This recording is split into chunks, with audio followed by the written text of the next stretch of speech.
was one of the nicest introductions I've ever had. Thank you, Jesse. There's nowhere to put it. Well, forget it.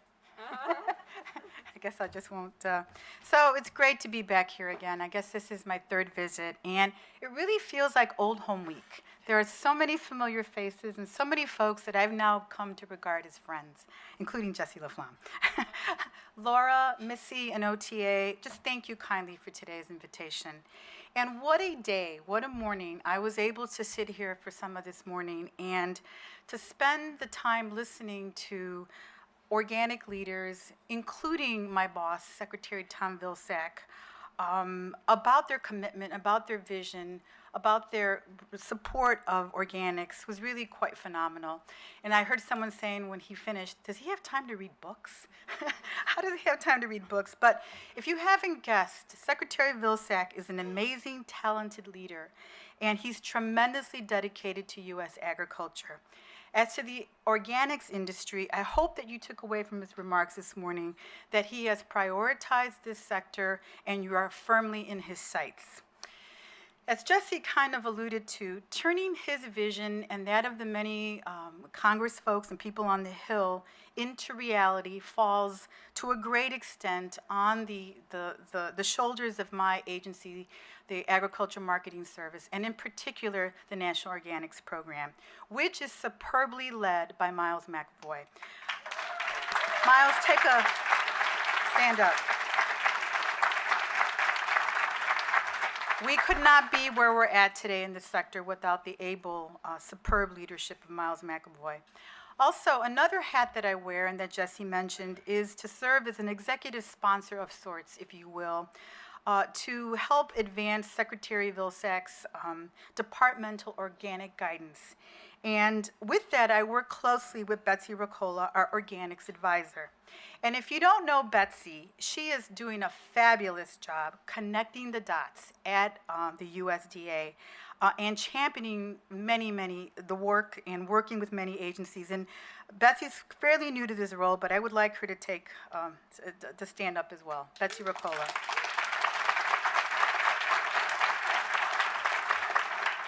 What I want to do today is just touch on three areas. First, I want to repeat a little bit of the good news that Secretary Vilsack shared with you this morning about organic operations.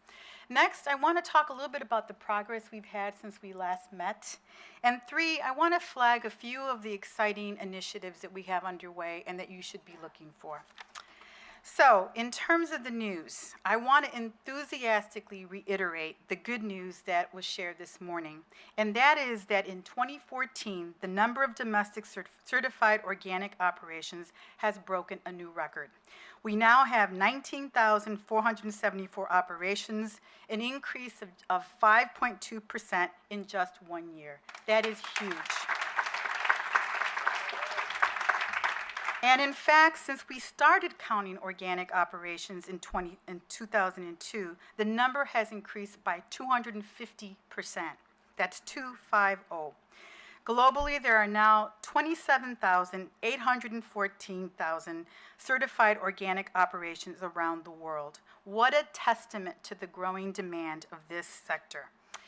With this good news also comes a challenge. Shortages in the organic product supply chain. This is on your mind, it's also on our mind.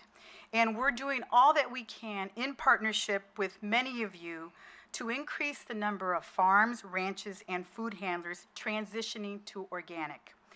The working group that was described this morning and which is chaired by Betsy is working across the USDA to lay the groundwork with more training, additional funding for research, and better crop insurance options. And currently, this group is working on a resource called the Tools for Transition web resource. And I just encourage you to stay on. I think they're speaking this afternoon, both Betsy and Miles. And so you can learn a lot more about our thoughts and what we're doing in terms of this issue of shortage. So let's move on to progress since we've last met. First and foremost, our most important work is the development of organic standards and their enforcement, primarily because it's essential to the label's integrity. Right now, our rulemaking plate is full, and we're moving quickly with many rules, including 6 key ones that Secretary Vilsack touched on this morning, but I'm going to touch on again. The first one is origin of livestock. We're soon going to publish a proposed rule to clarify the rule for the transition of dairy cattle into organic production. NOSB, this was a key recommendation, and it was the basis for this important rule. This will be sent out of the department shortly, so I just want to make sure, in order of priority, that you know this. The organic exemption, Secretary Vilsack mentioned it this morning. As many of you know, the 2014 Farm Bill expanded exemptions for organic producers who are paying into commodity checkoff programs for research and promotion. And it authorized USDA to consider an application for an organic checkoff.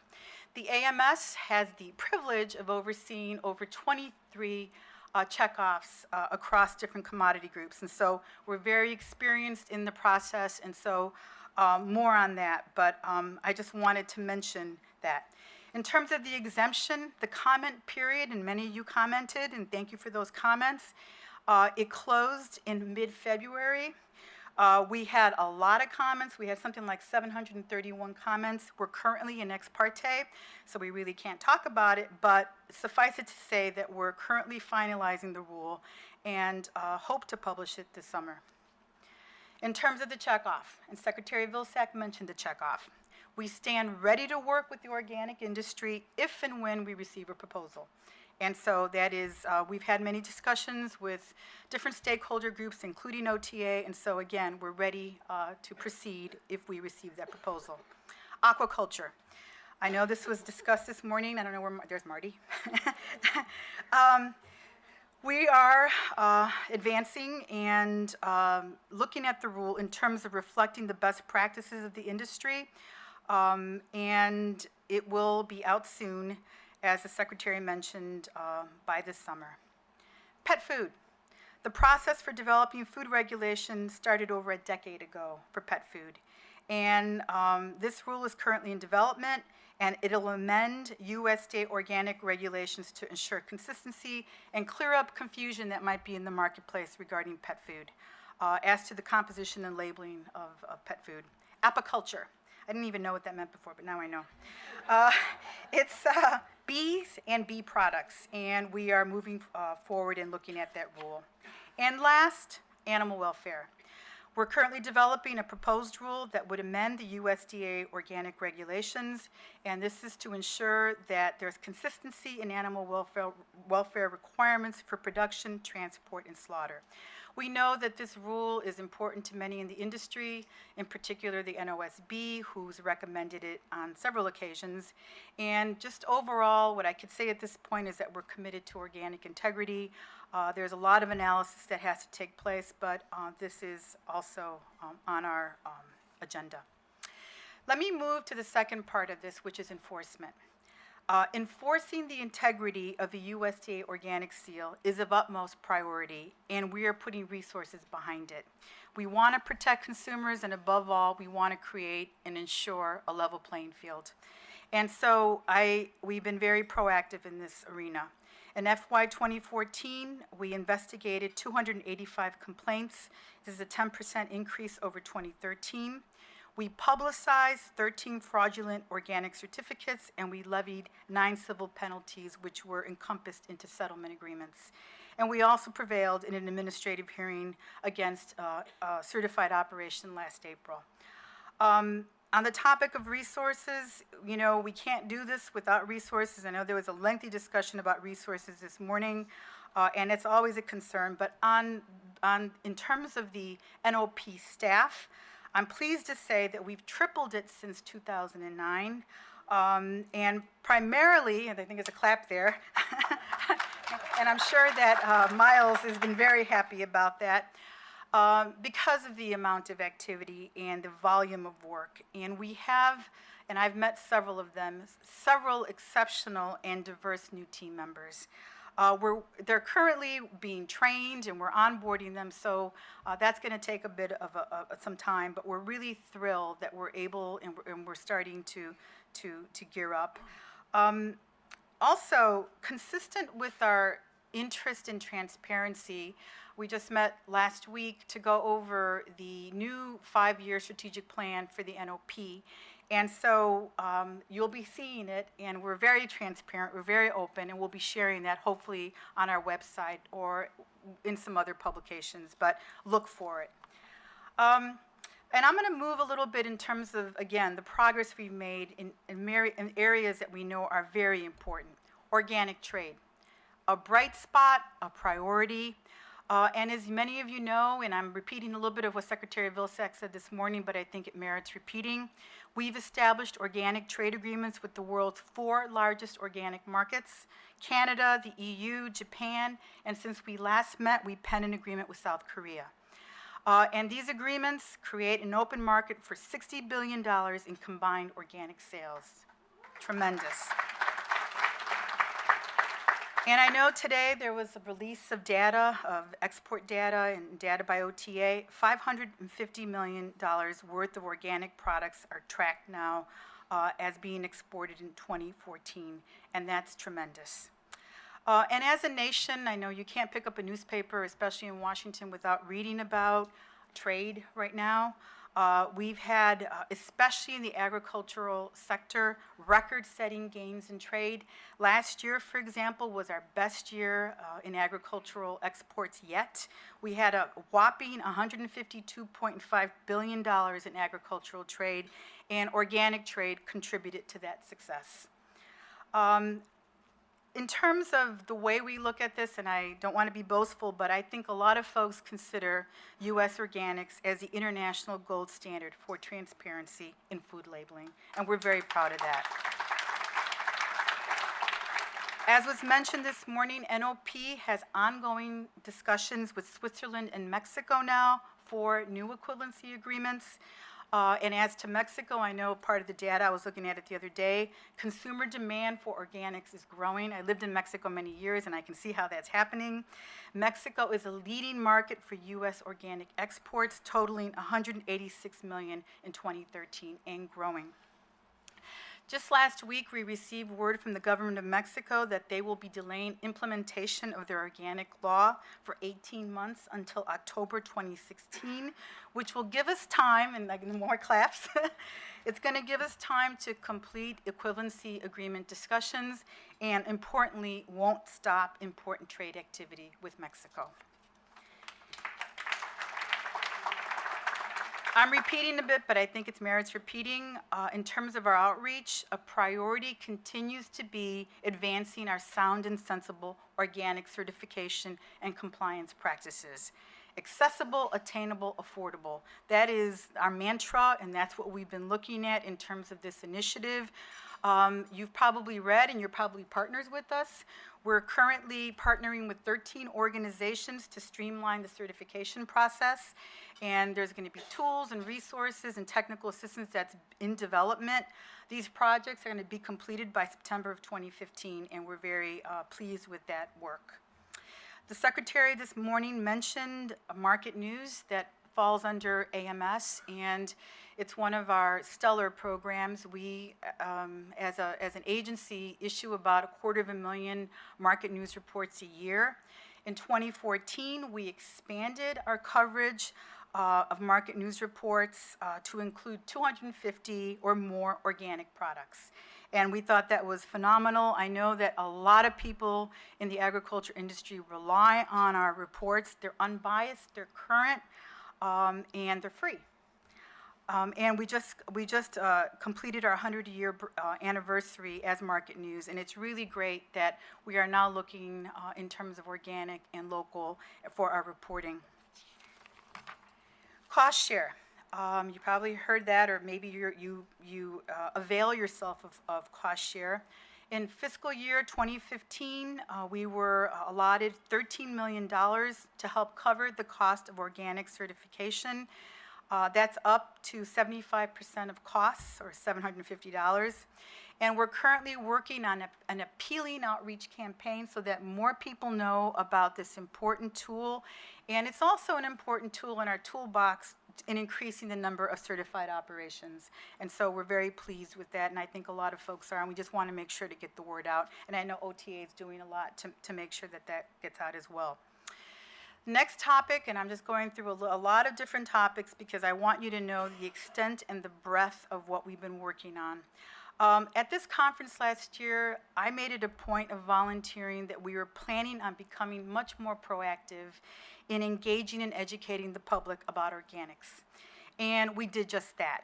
I hope you've noticed, but there's been a lot more webinars. There's been increased media presence. There's a lot of media over there, as I can see, as well as physical presence of our folks around the country at different events and different workshops. And I know you undoubtedly have bumped into Miles and to Betsy at some of these events, but it's really important that we engage and that we educate and let people know everything we're working on. And so let me just pivot now to looking ahead. And it was mentioned this morning, but I'm mentioning it again because I think it's really important. With 2014 Farm Bill funding, we're developing the Organic Integrity Database. And this database, it will be quite phenomenal. It'll be modernized, it's going to be searchable, and it's going to be able for us to search all certified operations. Our current database, it's helpful, but it's updated on a yearly basis. This new database will be updated regularly. And we really believe it's going to help in the trade and verification. The launch for this Organic Integrity Database is planned for September of this year. So please look for it. In terms of organic literacy and resources, we want to get the word out. We're busy developing all these resources. We want people to avail themselves of them. And a lot of folks, especially new farmers who are interested in entering into the thriving sector, we want to make sure they have what they need. One of these tools that we just actually, fresh off the press, is Organic an Option for Me. And I was looking at it last night. It's really quite nice. This just came out today. I don't know, Betsy, where we're going to have this. Maybe it's going to be online. But these are some of the brochures. We have it here? We do? Okay, great. So, and also this morning there was a lot of laughter, but we're really proud of the number of USDA employees who've completed organic literacy education. And as Secretary Vilsack mentioned, these folks, especially at USDA, are going to remain after he leaves and I leave, but they've been trained, and in fact, they've done 101, they've done 201, and I think they're going to 202. I don't know what the numbers are, but in any case, this is expanding. We're also trying to expand this more to our on-the-ground partners and extension and conservation districts. And so there's been a lot of work that's gone into this organic literacy initiative, and we want to make sure that people can avail themselves of what we've been putting in place. And last, I want to touch on our National Organic Standards Board. As many of you know, and many of you are in the room, we really look to our volunteer advisory board to give us the advice and the expertise for us to do our work. We're seeking 5 new board members for appointment, and these are appointed by Secretary Vilsack to serve, and we're seeking 2 farmers, we're seeking 2 consumer public interest representatives, and 1 USDA accredited certifying agent. So if you're interested, we're interested in you. And I just want to give a big shout out to the hard work of our National Organic Standards Board. It's led by a very strong and active chair, Jean Richardson. I don't know if Jean is here, but I met with Jean and I met with other members of the board recently in DC, and just thank you so much for your service. The nominations for this board are due May 15th. So I just gave you sort of a round robin of the news that we talked about, some of what we've been working on, especially in the rulemaking enforcement arena, and also some of what you can be looking for and should expect from us. It's such an exciting time to be involved in this sector, and I know that my agency especially, has a very broad mission. We facilitate the marketing of U.S. agriculture, so we deal with a lot of different groups, but this is very exciting. Exciting in many respects, especially because it's continuing to evolve and to grow. And as Laura mentioned this morning, double digits, which is pretty phenomenal. The National Organics Program and the Agricultural Marketing Service, their mother, if you will, or the umbrella, we recognize the importance and we recognize the responsibility of being central to the success of this sector. In some respects, we're the backbone of this effort. And as you heard, and many of you were here, although it seems like there's more people here now, from Secretary Vilsack's riveting remarks in my intervention just now, just how much effort and priority that the USDA has invested department-wide on the organic sector, albeit with many competing priorities and many other interests, including resource realities. I just want to close by thanking each one of you. Each one of you is part of this, I wouldn't say movement, I would just say this growth. And we want to work with all of you. There's always room for improvement, but I'd like to think that we have some very solid partnerships across the nation in this arena. I want to thank OTA, Missy, Laura, for your inspired leadership. This could not happen without you. And I just want to take the moment to effusively and publicly thank all the USDA folks who are pulling for this sector on a daily basis. I don't know if we thank you enough. We need to thank you.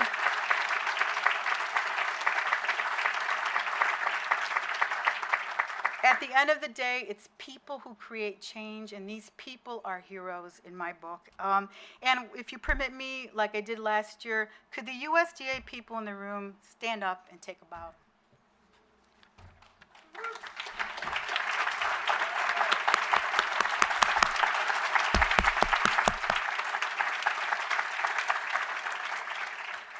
So that's all I had. And my colleagues are going to come up here with me because they can answer all the daily questions because there's just too much, Marty. So Betsy and Miles, if you want to come up, and then we have, I think, opportunity for a few questions. Laura, you got a question for us? I have a question for you, Ann, I know. First, I just want to thank you so much. I mean, not only for coming and joining us, but your willingness to work cooperatively with us is just tremendous, and I have such a respect. I think of you as a person with a passion for action, and in government we need people like you, because sometimes on the outside we can get really frustrated by the snail's pace, and we need folks like you lighting fires the way you do around the agency. So incredible gratitude for me on that. We ask a lot of things from you that are pretty big, heavy lifts. I know every time I meet with Ann, she's probably bracing for what is the next big thing they're rolling in here. But I have a little thing I want to ask about.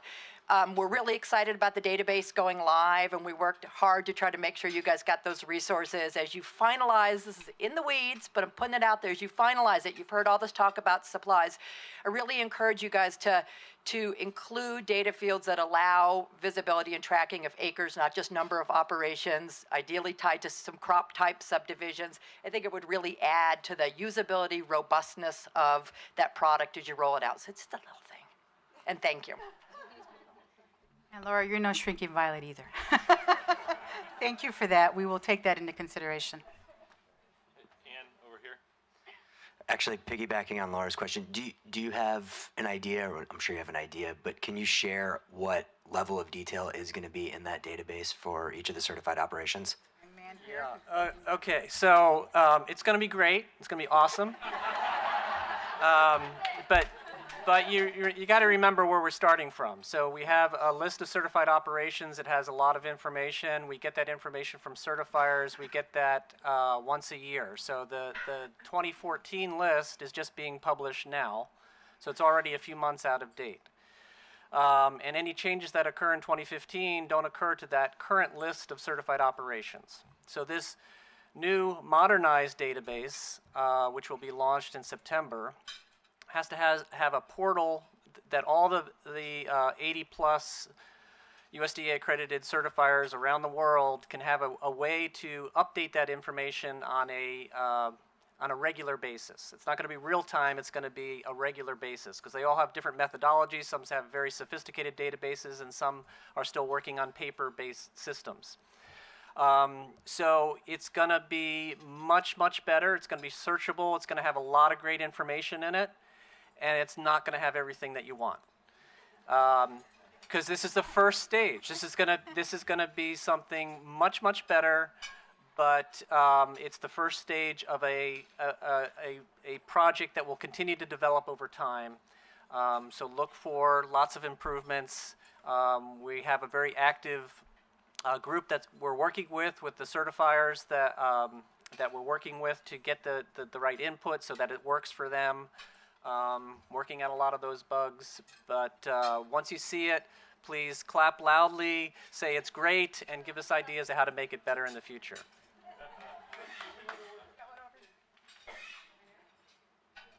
Just a quick question again about the database, sorry. Okay. So in the current one, looking things up, the certifiers use different names for the same material. And is there a standardization in works for naming conventions? Yeah, naming convention is a very challenging part of the crop list or the products list because, for instance, I just learned recently that I was looking for a bell pepper operation in the Netherlands, and I couldn't find one, and found out that actually they call it paprika in the Netherlands. So it's listed as paprika, and how would you ever know that? So it's going to, the first version of this is, as I understand it, I'm not like down in the weeds of this, but it's going to be an open field to still allow the certifiers to be able to list the products that meets the market that their clients want in terms of how products are listed. But over time, to utilize taxonomy systems to somehow mine that data to start to pull that information into a more common taxonomy. So we're not going to force the taxonomy, but it's going to be a system over time that the taxonomy will start to get more and more common language over a few years. Yeah. Oh, right here. Time for one more. One more? Okay. Miles, just an example to go along with the one you did on the red bell peppers. When you search for dairy farmers, you have to either search as dairy, milk, livestock. Then you have to go, if you get livestock, like you do when you, for Washington, you have to go into their database and then go through and one by one identify who would be a dairy farmer in the state of Washington. So that kind of information, it would be really nice to be able to say dairy farmer. Or just milk, dairy animal, something that it's always the same and not 3, 4 different forms of the name in order to find it. Yep. Yeah, exactly. It's quite a problem, and it's going to take some time to get that all sorted out. Yep. Okay, I guess that's it. Thank you very much. Have a great conference.